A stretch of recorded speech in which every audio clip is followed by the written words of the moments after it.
మాంగళ్యబంధం మూడవ భాగం. రెండవ భాగంలో లతకు పాప పుడుతుంది రెండోసారి. ఇక చిత్ర విషయం తెలుసుకున్న ప్రతాప్ బాధతో రగిలిపోతూ ఉంటాడు. కథ కొనసాగుతుంది. కారు మబ్బులు దట్టంగా కమ్ముకుంటున్నాయి. కుండపోతగా వర్షం కురిసేటట్టుగా ఉంది.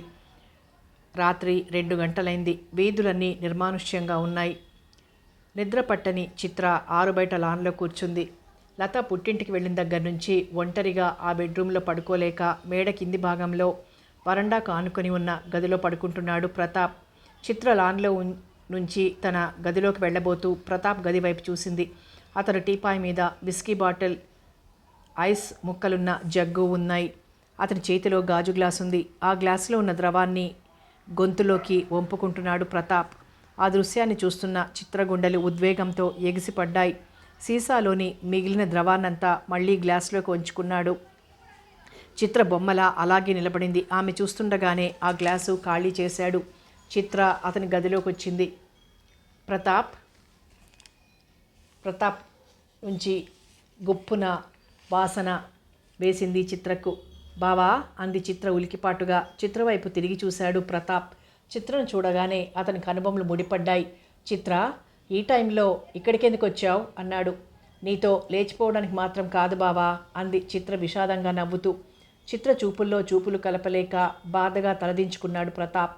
డ్రింక్ చేయడం ఎప్పటి నుంచి? ఎప్పుడైనా ఫారిన్ నుంచి ఫ్యాక్టరీ కస్టమర్స్ వచ్చినప్పుడు వాళ్ళతో కలిసి డ్రింక్ తీసుకోవడం అలవాటైంది. ఇప్పుడెందుకు తీసుకుంటున్నావు?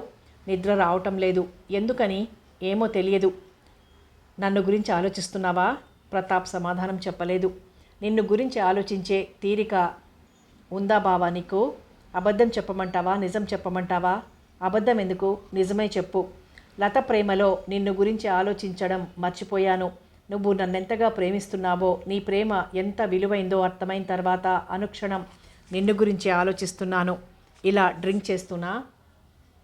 ఏం చేయమంటావు? నీ జీవితాన్ని ఎలా చక్కదిద్దాలన్నదే నా తపన. పగిలిన అద్దం అతకదు. చిత్ర, నిన్నెక్కడికి తీసుకెళ్ళమంటావో చెప్పు.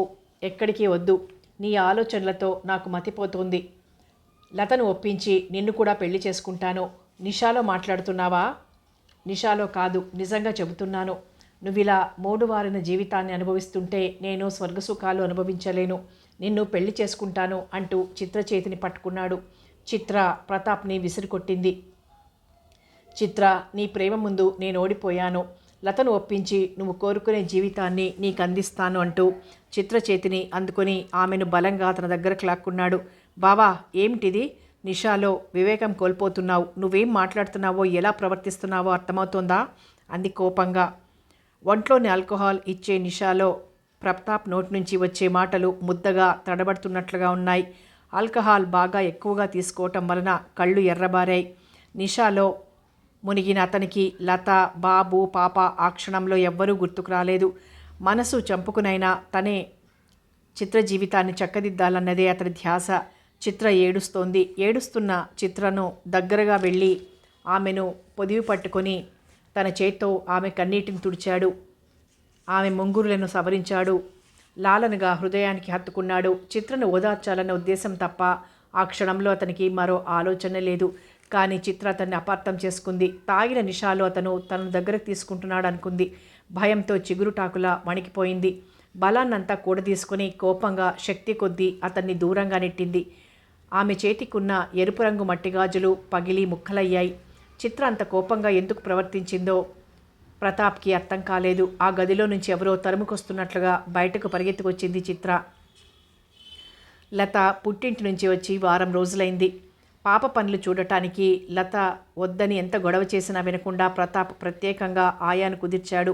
బాబు పనులన్నీ పార్వతే చూస్తుంది. పాపను బాబును ఆడిస్తూ వాళ్ళ చిరునవ్వులు చూసి మురిసిపోవడం తప్ప రామనాథం గారికి, పార్వతికి వేరే వ్యాపకం లేదు. చిత్రకు పుస్తకాలు చదవడం, రేడియో వినటం తప్ప వేరే పని లేకపోవడంతో కాలక్షేపం కోసం బాబుతో లాన్లో ఆడుకోవటమో, బాబును తీసుకుని సాయంత్రపు సమయాల్లో షికారుకెళ్లటమో చేస్తుంది. బాబు చిత్రకు బాగా చేరువయ్యాడు. ఆ రోజు ప్రతాప్ ఇంటికొచ్చేసరికి చాలా రాత్రైంది. బట్టలు మార్చుకోవటానికి బెడ్రూమ్లోకి వెళ్ళాడు. లత ఆదమర్చి నిద్రపోతోంది. ఆమెని నిద్రలేపటమా మానటమా అన్న సందిగ్ధతతో ఒక్క నిమిషం లత మంచం దగ్గరికి వచ్చి నిల్చున్నాడు ప్రతాప్. చంద్రబింబం లాంటి ముఖం, చారడేసి కళ్ళు, తీర్చిదిద్దినట్లున్న అవయవ సంపద, నాజూకైన శరీరం, అందమైన రూపం, అన్ని విధాలా ఉన్నతురాలైన ఆమెలో గర్వం, అహంకారం మచ్చుకైనా కనిపించవు. తన చలాకీతనంతో, ఉత్సాహంతో నాలో కూడా చైతన్యాన్ని కలిగించే లతలాంటి అనుకూలవతి అయిన భార్యను పొందడం నా అదృష్టం అనుకున్నాడు మనసులో ప్రతాప్. వంగి లత కనురెప్పల మీద మృదువుగా ముద్దు పెట్టుకున్నాడు. లతకు మెలకువ రాలేదు.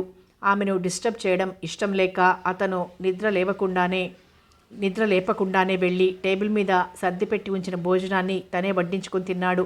భోంచేసి బెడ్రూమ్లోకి వెళ్ళాడు. లతకు మెలకువ రాలేదు. ఆమెకు నిద్రాభంగం కలగకుండా పక్కకు తిరిగి పడుకున్నాడు. బాగా అలసిపోవడంతో వెంటనే నిద్రపోయాడు.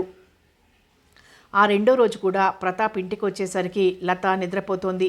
పాపతో బాబుతో పగలంతా అలసిపోవడం వలన మంచం మీదకి చేరగానే నిద్రపోతుంది అనుకున్నాడు ప్రతాప్. ఆ రోజు, ఆ తర్వాత రోజు, అలా వరుసగా వారం రోజులు తన ఇంటికి వచ్చేసరికి లత నిద్రపోతూ ఉండడం వలన ప్రతాప్కి లత కావాలనే నిద్ర నటిస్తోందన్న అనుమానం వచ్చింది. ఉదయం ప్రతిరోజు లత లేచిందే ప్రతాప్కి మెలకు వచ్చేది కాదు. అటువంటిది ఈ వారం నుంచి లత నిద్రలేపకుండా 7:30కి అలారం మోగేలా టైం పెట్టి గడియారాన్ని మంచానికి దగ్గరగా టీపాయ్ మీద పెట్టి వెళ్తోంది. అంతకు ముందులా లతతో డైనింగ్ హాల్లో సరసాలాడటం లేదు ప్రతాప్. వాళ్ళ నాన్నగారి మాటలు అనుక్షణం అతనికి గుర్తుంటున్నాయి. అందుకే మామూలుగా తలుంచుకొని భోంచేసి వెళ్ళిపోతున్నాడు.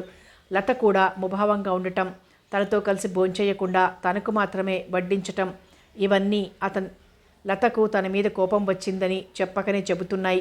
ఆ రోజు ఆదివారం. రోజంతా ఇంట్లోనే ఉన్నాడు ప్రతాప్. ఆ పగలంతా ఒక్కసారి కూడా లత బెడ్రూమ్లోకి రాలేదు. ఆ రాత్రి సిగరెట్ కాలుస్తూ బాల్కనీలో కూర్చున్నాడు ప్రతాప్.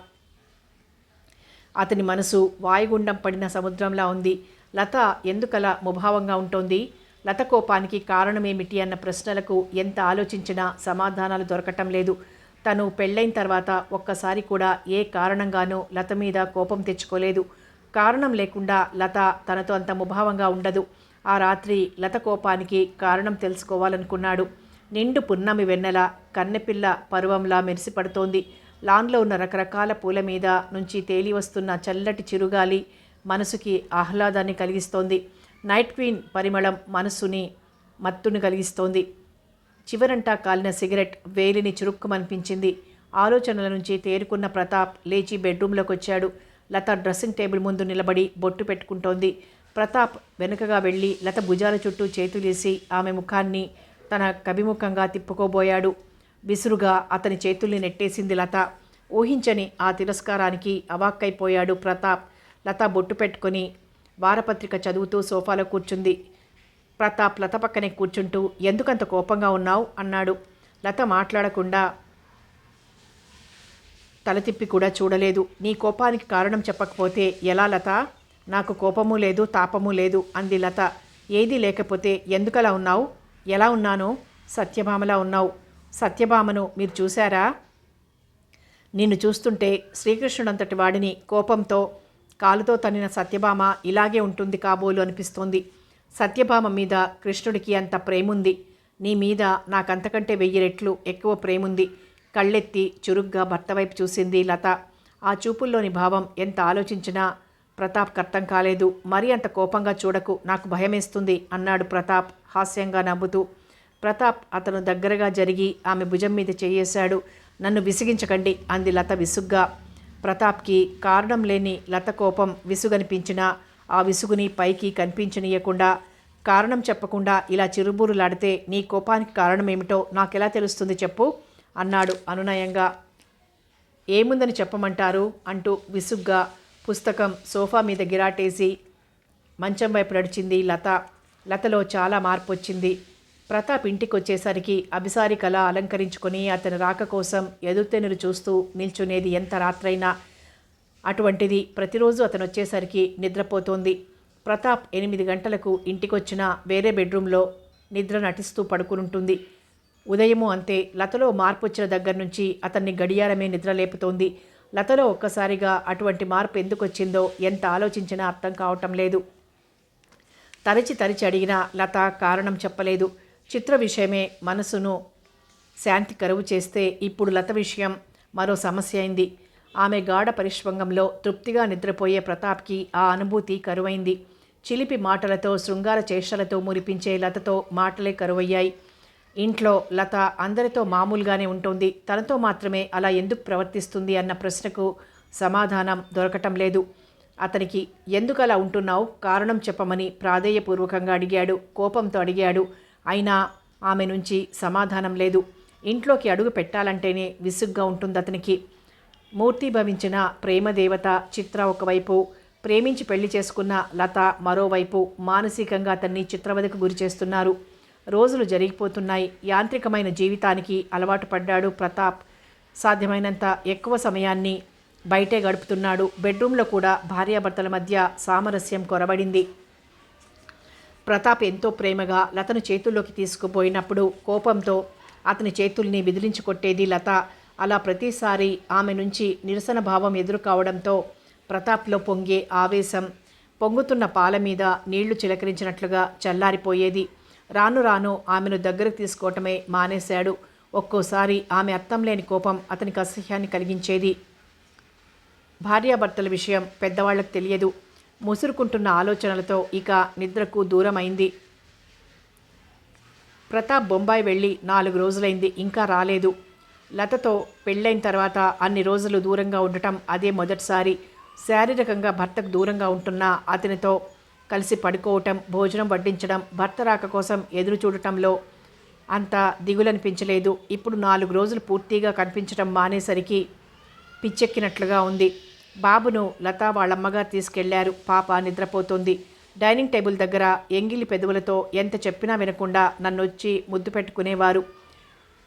బాత్రూంలో నేను తోడు లేకుండా స్నానానికి వెళ్ళేవారు కాదు. నా మామూలు ఇవ్వకుండా ఆఫీస్కు బయలుదేరేవారు కాదు. అటువంటిది ఆయనలో ఎంత మార్పు వచ్చింది. తలుంచుకుని భోంచేసి వెళ్తున్నారు. ఆఫీస్కి వెళ్ళబోయే ముందు నన్ను పిలవని కూడా పిలవటం లేదు. ఇంట్లో ఉన్నప్పుడు అసలు నా ఉనికిని గురించే ఆలోచించడం లేదు. బెడ్రూమ్లోనూ అంతే. కోరిక అధికమైనప్పుడు చేతుల్లోకి తీసుకోబోతున్నారు. అంతేగాని ప్రేమగా మాట్లాడటం కానీ, చిలిపి చేష్టలతో అల్లరి పెట్టడం కానీ లేదు. నేనే లోకంగా నా చుట్టే తిరిగే ఆయనలో ఒక్కసారిగా ఇంత మార్పు వచ్చింది. ఇటువంటి మార్పు ఈయనలోనేనా, లేక అందరు మగవాళ్ళు ఇంతేనా? మగవాడి దయాదాక్షిణ్యాల మీద ఆధారపడుంటుంది ఆడదాని జీవితం. కన్నవాళ్లను వదులుకొని భర్తనే నమ్ముకొని అతనితో జీవితాన్ని పంచుకోవాలని వచ్చే భార్యను మగాళ్ళు ఎందుకో అంత తేలిగ్గా చూస్తారు. ఒక మగవాడికి భార్యగా తన ప్రేమతో లాలనతో అతన్ని మురిపించి కోరిక తీర్చి సంతృప్తి పరిచేది భార్య. అతని ప్రతిరూపాలను అందించి భర్తను తండ్రి చేసి అతని వంశాన్ని అభివృద్ధి చేసేది భార్య. అతనికి భార్యగా, అతని పిల్లలకు తల్లిగా తన భర్త, తన పిల్లలు, తన సంసారం అనుకుంటూ తను సృష్టించుకున్న ఆ చిన్న ప్రపంచం కోసం ఉదయం 4 గంటలకు నిద్రలేచింది మొదలు రాత్రి 10 గంటల వరకు పక్క మీద చేరే వరకు తన శ్రమనంతా ధారపోస్తుంది ఆడది. ఇన్ని విధాల ఆడదాన్ని ఉపయోగించుకునే మగాడు ఆడదానికిచ్చే విలువ బహుస్వల్పం. కేవలం మగాడి దృష్టిలో ఆడది తన కోరిక తీర్చడానికి ఉపయోగపడే ఒక విలాస వస్తువు. మాసిన షర్టును మార్చినంత తేలిగ్గా మగాడు ఒక ఆడదాని కాదని మరొక ఆడదానికి చేరువ కాగలడు. మగవాణి అహంకారానికి ఆడదాని అబలత్వం ఎప్పుడూ తలవంచి ఉంటుంది. కారణం మన దేశంలో ఆడదానిగా పుట్టడమే.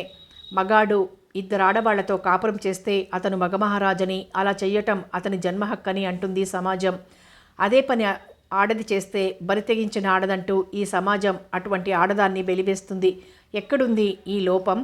ఆడదానికి ఒక న్యాయం, మగవానికి ఒక న్యాయమా? ఏ న్యాయశాస్త్రంలో ఈ తేడాలు ఏర్పరిచింది? మగవాళ్ళు ఎందుకలా నీచానికి దిగజారుతారు? ప్రేమ, అనురాగం, అనుబంధం ఇటువంటి పదాలకు అర్థం తెలియదా మగవాడికి? లేక తెలిసే అహంకారంతో ఇలా ప్రవర్తిస్తాడా? ఆయన్ని నా ప్రాణంలో ప్రాణంగా ప్రేమించాను. నేను ఆయనలోనే లీనమైనట్టుగా నాదంటూ ఒక వ్యక్తిత్వం కానీ అభిరుచి కానీ లేకుండా ఆయనే నేనుగా బ్రతుకుతున్నాను. ఆయన నాకు అన్యాయం చేశారు. క్షణికావేశానికి లోనై ఆయన ఇటువంటి నీచానికి దిగజారుతారని కలలో కూడా ఊహించలేదు. కారణం చెప్పు, కారణం చెప్పు అని వేధిస్తారు. ఏమని చెప్పను, ఎలా చెప్పను? కారణం ఆయనకు తెలీదా? పిల్లి పాలు తాగుతూ తనని ఎవరూ చూడటం లేదు అనుకుంటుందట. అలాగే ఆయన తప్పు నాకు తెలియదనుకుంటున్నారు. తెలియదేమో అనుకున్నప్పుడే తెలుస్తుందేమో అన్న భయం ఉంటుంది. తెలిసింది అని తెలిసిన తర్వాత ఉన్న భయం కూడా ఎగిరిపోతుంది. ఆయన తప్పు నాకు తెలియదు అన్నట్లుగా ఆయన ముందు నటించలేకపోతున్నాను. అందుకే మనసులో కల్మషాన్ని దాచుకొని ఆయనకు చేరువ కాలేకపోతున్నాను.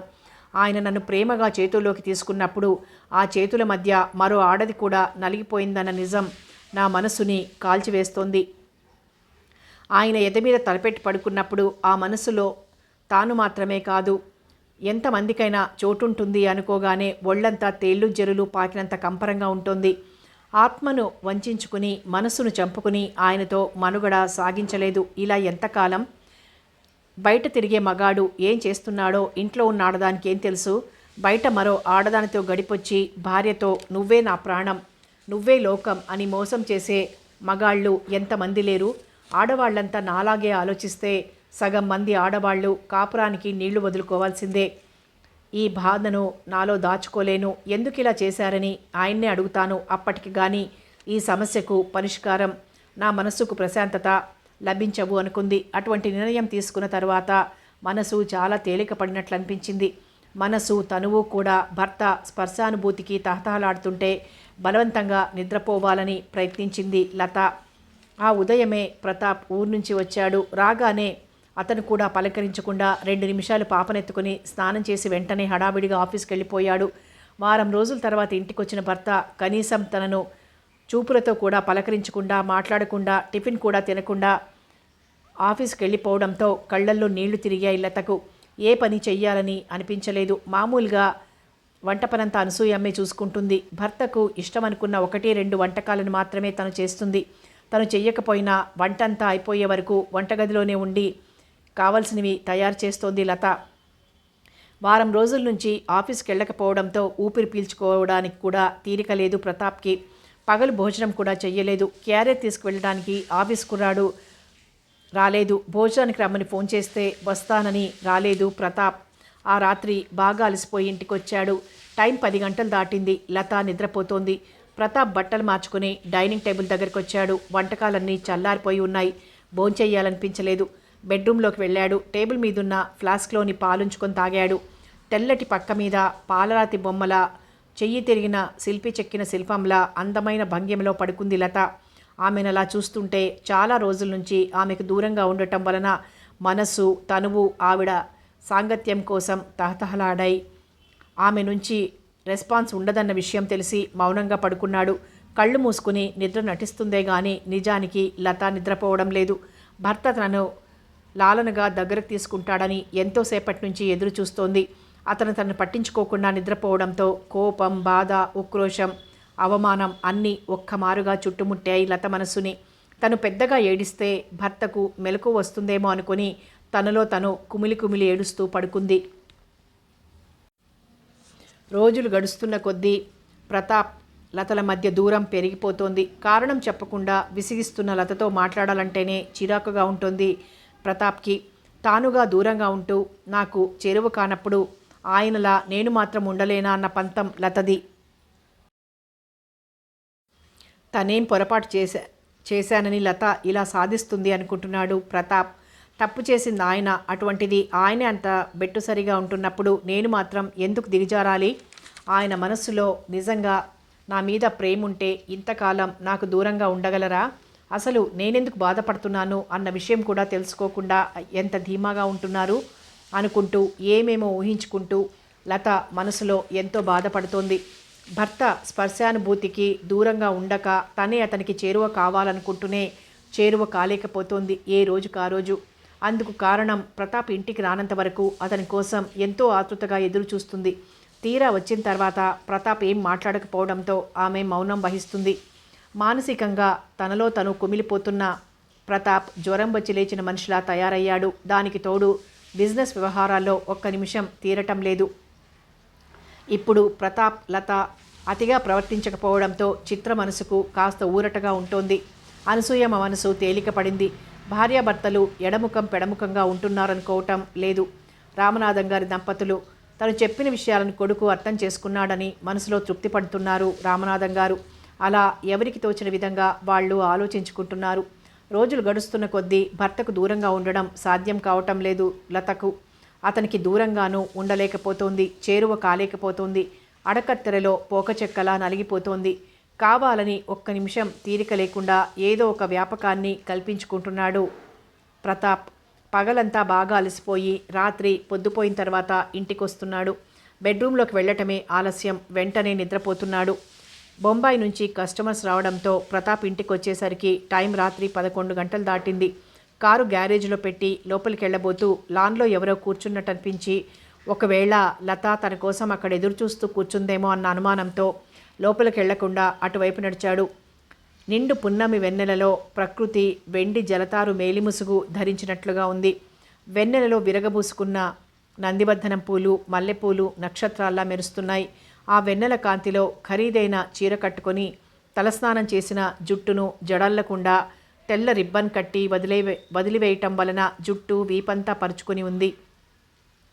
ఆ క్షణంలో అక్కడ కూర్చున్న చిత్రం చూస్తుంటే ఆకాశంలో విహరించే దేవకాంత పొరపాటున భూమి మీదకి వచ్చిందా అన్నంత అందంగా ఉంది. చిత్రకు దగ్గరగా వచ్చి నిల్చున్నాడు ప్రతాప్. ఆ సమయంలో భర్త కౌగిలిలో ఒదిగిపోయి మధురానుభూతుల్ని పంచుకోవాల్సిన చిత్ర కరిగిపోతున్న వెన్నెల రాత్రిని చూస్తూ తన జీవితం అడవి కాచిన వెన్నెలగా తలపోసుకుంటూ బరువుగా నిట్టూరుస్తూ ఇలా కూర్చోవడానికి కారణం తనే అన్న బాధ అతని మనసుని దహించి వేస్తోంది. తను నష్టజాతకుడు. మనసారా ప్రేమించి పెళ్లి చేసుకున్న లతను సుఖపెట్టలేకపోతున్నాడు. చిత్ర, నిద్రపోలేదా? ఏం చెయ్యను, నిద్ర రావటం లేదు. ఒంటరిగా కూర్చున్నావెందుకు? జంటగా ఎవరితో కూర్చోమంటారు? ఇలా ఒంటరిగా కూర్చుంటే ఆలోచనలు మనసుని మదిస్తాయి. అమ్మతోనో నాన్నగారితోనో మాట్లాడుతూ కూర్చోకూడదు నిద్ర రాకపోతే. అది సరే, నువ్వెందుకు ఇప్పటిదాకా ఉన్నావు? బొంబాయి నుంచి కస్టమర్స్ వచ్చారు, అందుకే ఆలస్యమైంది. బాబా, ఒక్క విషయం అడుగుతాను, ఏమీ అనుకోవు కదూ? ఏమీ అనుకోను. చెప్పు, ఏమిటది? నీకు డబ్బు మీద కాంక్ష బాగా ఎక్కువైందనుకుంటాను, అవునా? నీకు అలాంటి అనుమానం ఎందుకు కలిగింది? ఈ మధ్య దైవదర్శనమైన సులభంగా అయ్యేటట్టుగా కనిపిస్తోంది, కానీ నీ దర్శన భాగ్యం మాత్రం కావటం లేదు. ఆఫీస్ పనులతో పాటు ఇతర వ్యాపకాలు ఎక్కువయ్యాయి, అందుకే తీరటం లేదు. తీరికను మనం కావాలనుకుని చేసుకుంటే వస్తుంది, కానీ నేనున్నాను అంటూ రాదు. డబ్బు కూడా మనిషికి ఒక వ్యసనం లాంటిదే. సంపాదించినదో ఇంకా ఇంకా సంపాదించాలనిపిస్తుంది. చివరకు మనిషి తనో డబ్బు సంపాదించే యంత్రంగా మారిపోతాడు. ఎంతగా మనిషికి సంపాదన పెరుగుతుందో అంతగా సుఖాలకు సంతోషాలకు దూరం అవుతాడు. 2 నెలల నుంచి చూస్తున్నాను, నువ్వు ఇంట్లో కనిపించటం లేదు. సంపాదించాలన్న కోరిక నాలో లేదు, అయినా పట్టిందల్లా బంగారం అవుతోంది. నువ్వు చాలా అదృష్టవంతుడి బావా. కాదు, దురదృష్టవంతుణ్ణి బావా. చిత్రగొంతులో బాధ ధ్వనించింది. మనశ్శాంతి డబ్బుకు దొరికేదైతే నాకున్న లక్షలన్నీ ఖర్చు పెట్టుకునైనా మనశ్శాంతి కొనుక్కుంటాను.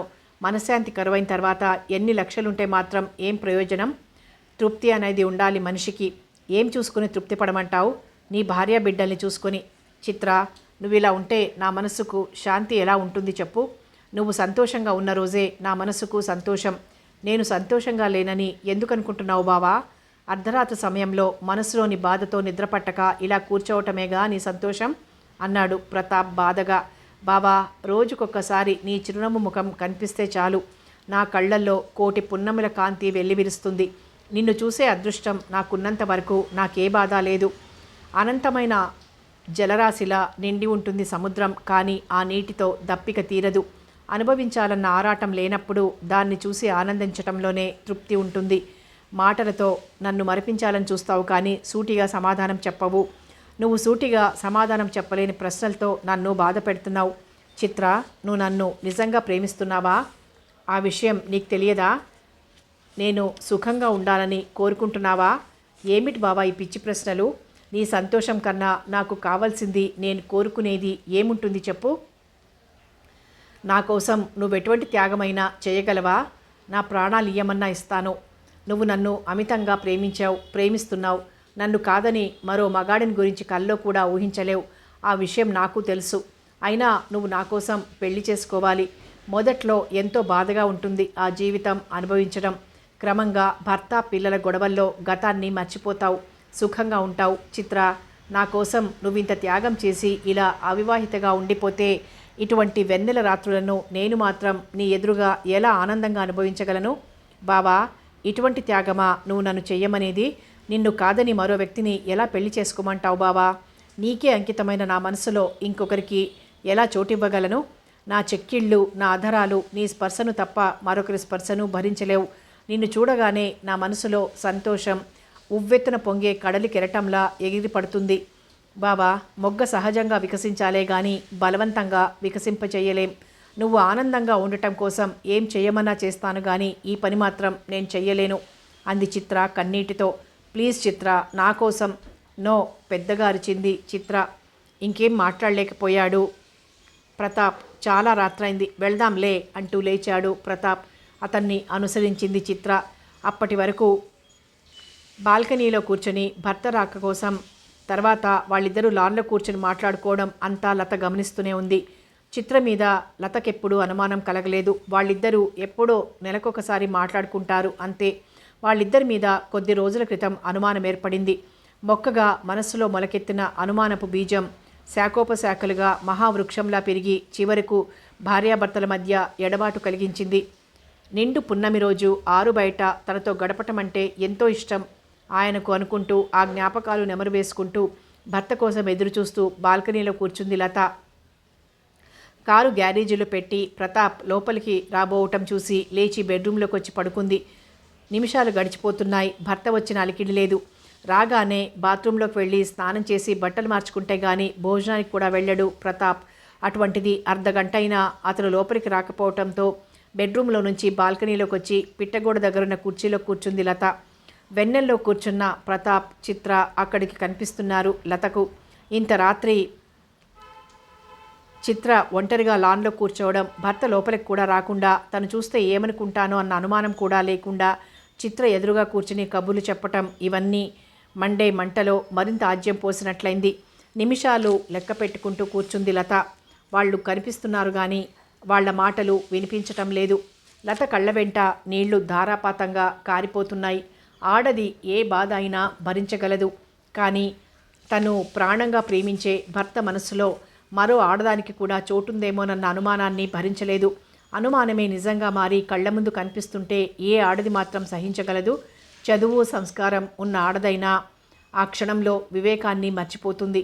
ఒక్కొక్క నిమిషం గడిచిపోతున్న కొద్దీ కోపం, బాధ, వేదన అధికమవుతున్నాయి లత మనసులో. ప్రతాపు, చిత్ర లేచి లోపలికి రాబోవడం చూసి తను కూడా లేచి బెడ్రూమ్లోకి వచ్చి పడుకుంది.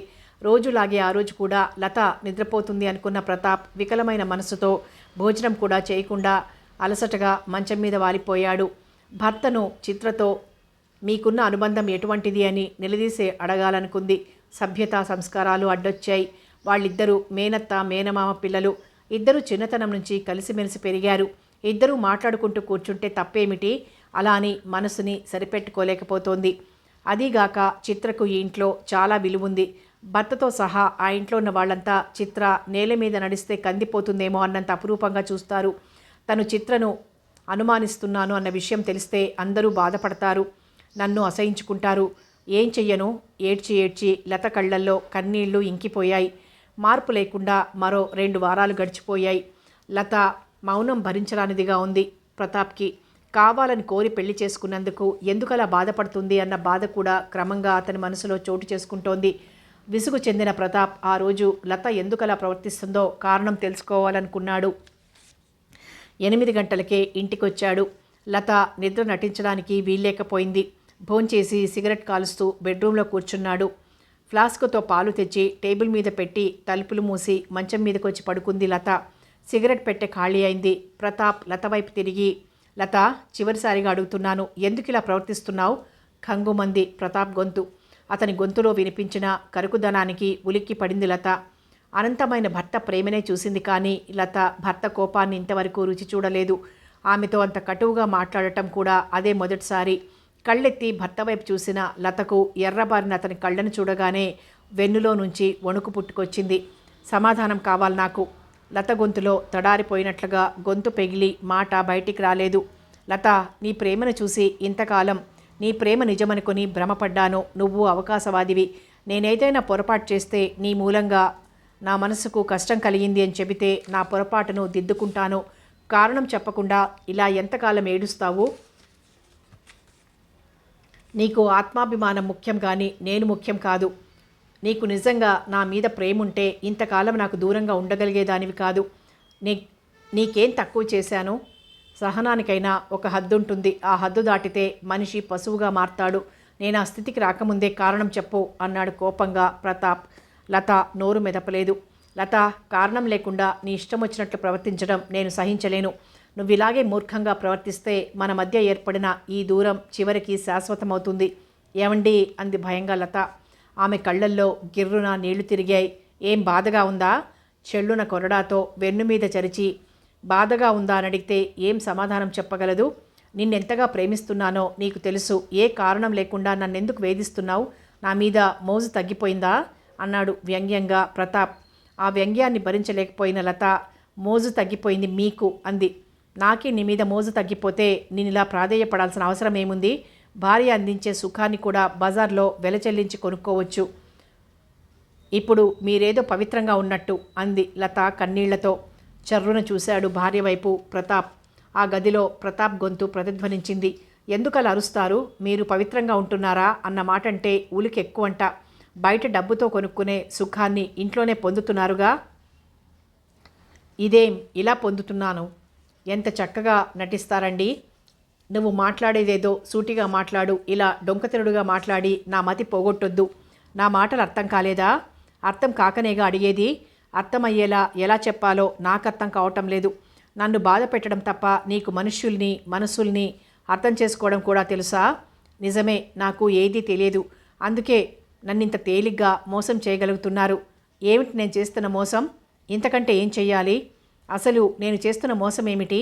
కట్టుకున్న పెళ్ళాం ఎదురుగా మరో ఆడదానితో కులకటం భార్యను మోసం చేయటం కాదా?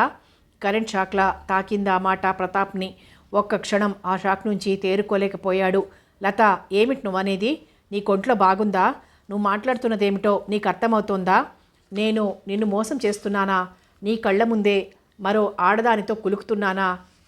ఎవరా ఆడది? అబ్బా, ఎంత బాగా నటిస్తున్నారండి. మీ నటనకు జోహార్లు చెప్పాలి. ఎవరా ఆడది? లతకు దగ్గరగా వచ్చి అడిగాడు. ఇంకెవరు? మీ ముద్దుల మరదలు చిత్ర. అంతే. లత చెంప చెళ్ళుమంది. ప్రతాప్ చేతివేళ్లు బలంగా లత చెంపను తాకాయి. ఊహించిన ఈ సంఘటనకు బలంగా తాకిన చెంపదెబ్బకు కొయ్యబారిపోయింది లత. చెంపకు చెయ్యి అంచుకొని ఒక్క నిమిషం అలాగే నిలబడిపోయింది. చిత్ర దేవత.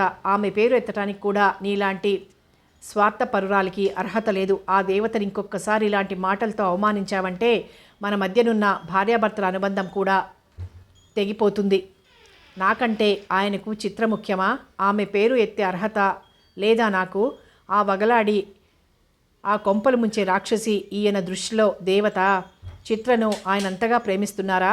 చిత్రను ప్రేమించి నన్నెందుకు పెళ్లి చేసుకున్నారు? ఎంతకాలం నుంచి ఈ నాటకం వీళ్ల మధ్య? చిత్రను పెళ్లి చేసుకోవాలనుకుంటే అడ్డు చెప్పేవారు ఎవరూ లేరే. ఇద్దరితో కాపురం చేయాలనుకున్నారా? చిత్రతో చాటుగా ప్రేమాయణం సాగిస్తూనే నాతో ఇంత నాటకం ఆడుతున్నారా? ఈయన ఎంతకైనా సమర్థులు. ఈయన చిత్రను ప్రేమిస్తున్నాడేమో అన్న అనుమానాన్ని భరించలేక మరణయాతన అనుభవిస్తున్నాను ఇన్ని రోజుల నుంచి. ఇప్పుడు నా అనుమానం నిజమని నిర్ధారణ అయింది. ఈ భయంకర నిజాన్ని భరిస్తూ నేనెలా బ్రతకాలి? భర్తే నాకు పరాయివాడైతే ఇక నేను ఎవరి కోసం బ్రతకాలి? సాటి ఆడదాని మీద అలా నిందలు మోపటానికి నీకు సిగ్గులేదు? లత విసురుగా ఆ గదిలోంచి బయటికెళ్ళి 5 నిమిషాల తర్వాత ఒక చిన్న పొట్లం తెచ్చి ప్రకాష్ ముందు పెట్టింది. ప్రకాష్ ఆ పొట్లం వెప్పి చూశాడు. పగిలిన ఎరుపు రంగు మట్టిగాజు ముక్కలవి. ప్రతాప్కి ఏమీ అర్థం కాలేదు. అయోమయంగా లత ముఖంలోకి చూశాడు. చిత్ర దేవత అన్నారే, ఆ దేవత మీకు దేవత కావచ్చు, కానీ నా పాలిట దయ్యం. నా భర్తను నా నుంచి దూరం చేసిన రాక్షసి. నోర్మొయ్, మూసుకుంటాను. అంతకంటే ఏం చేయగలను? ఇన్ని రోజులు నోరు మూసుకున్నాను కాబట్టే గౌరవంగా ఉండగలిగారు. ఇప్పుడు నోరు తెరిచాను కాబట్టి చెంపదెబ్బను బహుమతిగా ఇచ్చారు. ఈ పగిలిన గాజు ముక్కలకు నువ్వు చిత్రను అనుమానించడానికి సంబంధం ఏమిటి? అన్నీ తెలిసి ఇన్ని నాటకాలాడుతూ ఏమీ తెలియనట్టుగా అయోమయంగా మాట్లాడే మీతో ఏమని చెప్పగలను? నేను ఇక్కడ లేనప్పుడు మీ బెడ్రూమ్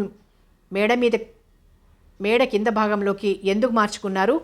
నువ్వు అటువంటి సున్నితమైన విషయాలను అర్థం చేసుకోగలిగితే ఇంత మూర్ఖంగా ఎందుకు ప్రవర్తిస్తావు? నీతో ఆనందంగా గడిపే మన బెడ్రూమ్లో పడుకుంటే నీ జ్ఞాపకాలు నన్ను విడిచిపెట్టవు. నిద్ర పట్టదు, అందుకని మార్చుకున్నాను. అది పొరపాటైనా? కాదు. మీ దృష్టిలో ఏది తప్పు కాదు. నీ దృష్టిలో ఇలాంటి విషయాలు కూడా తప్పని నాకు తెలియదు. ఏ చీర కట్టుకుంటే ఆ చీరకు మ్యాచ్ అయ్యే గాజులు వేసుకోవడం చిత్రకు అలవాటు. చిత్ర పుట్టినరోజు వారం ఈ పగిలిపోయిన ఎరుపు రంగు మట్టి గాజుల్ని చిత్ర ఆ రోజు కట్టుకునే ఎరుపు రంగు కంచిపట్టు చీరకు మ్యాచ్ అవుతాయని చీరతో పాటు ఈ గాజులు కూడా తెచ్చాను. మీ బెడ్రూమ్ ఆ గదిలోకి మార్చుకోవడం బాగానే ఉంది. చిత్ర ఎప్పుడూ మన గదిలోకి రాదు. నేనుంటేనే. పొరపాటును కూడా మన బెడ్రూమ్లోకి అడుగు పెట్టని చిత్ర ఒంటరిగా ఉన్న మీ బెడ్రూమ్లోకి ఎందుకు వచ్చింది? ఆమె చేతి గాజులు ఆ గదిలో ఎలా చిట్లాయి? ఏదైనా దెబ్బ తగిలితే ఒక్క గాజు చిట్లుతుంది, లేకపోతే 2 గాజులు చిట్లుతాయి. అంతేగాని ఒకేసారి చేతికున్న గాజులన్నీ ఎలా చిట్లిపోతాయి? ఎవరైనా బలవంతంగా చేయి పట్టుకుంటే ఆ పెనుగులాటలో అన్ని గాజులు చిట్లుతాయి. చిత్ర చేతి గాజులు మీ గదిలో చిట్లిపోవటానికి కారణం? ప్రతాప్ మనసు చురుగ్గా పనిచేసింది ఒక్కసారిగా.